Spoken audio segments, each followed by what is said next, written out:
এই যে মা এখন চিংড়ি মাছ ভাজবে মেটে আলুর জন্য। ভাজো।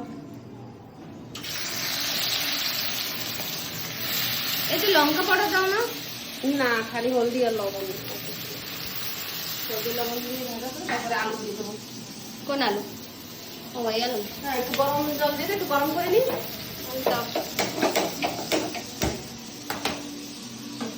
একটু লোদ লোদ বেরোয় না, ওইটা ঠিক হয়ে যাবে।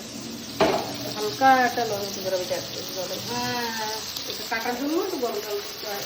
চিংড়িগুলো বড় বড় আছে না? হ্যাঁ, চিংড়িগুলো বড় আছে। একটু বড় বড়। বড় চিংড়ি খেতে টেস্ট লাগে না বেশি? কি ছোটগুলো? সবগুলোই ভালো, একটু বড় আছে। এটা কি সাগরের চিংড়ি? খাড়ি চিংড়িও তো হয়। হ্যাঁ হ্যাঁ, জলের খেলা করে বাকি। এই যে মার সেদ্ধ করা হয়ে গেছে আলু।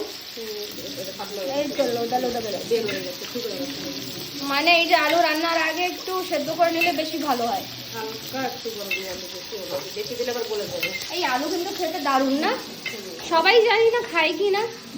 কেন খাবে না? বাঙালিরা না, সবাই অনেকজন খায়। আছে জানে না হবে। আমাদের এখানে তো খায়, সব বাঙালিরাই খায়, কেন খাবে না? কিন্তু নাম আলাদা আলাদা হবে। বাঙালিরা কি না খায়? বাঙালিরা সব আলু খায়। হ্যাঁ, সে তো ঠিক। তাই তো? এইসব আলু বাঙালিদের ফেভারিট একদম। হ্যাঁ, আমার তো ফেভারিট। সব আর নামিয়ে দেবো? মাছের মাথা দিয়ে রান্না করলেও ভালো হয়। তার মধ্যে দিয়ে দেবো পরে। ও ডাইরেক্ট দেবে মা? পরে ফোন দেবো।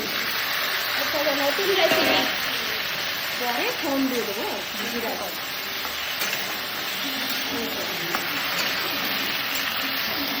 এটা কি হলদি দেবো?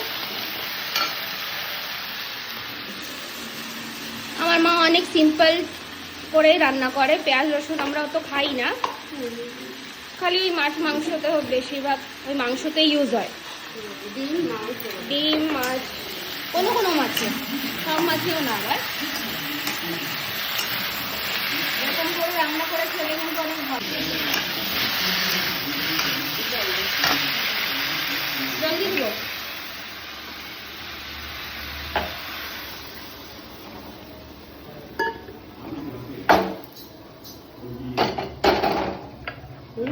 তোমার জিরা বাটো? হ্যাঁ, বললাম তো জিরা বাটা করতে। জিরা বাটা দিয়ে রাখবো। এখনের যুগে কেউ জিরা এতে বাটে বলো?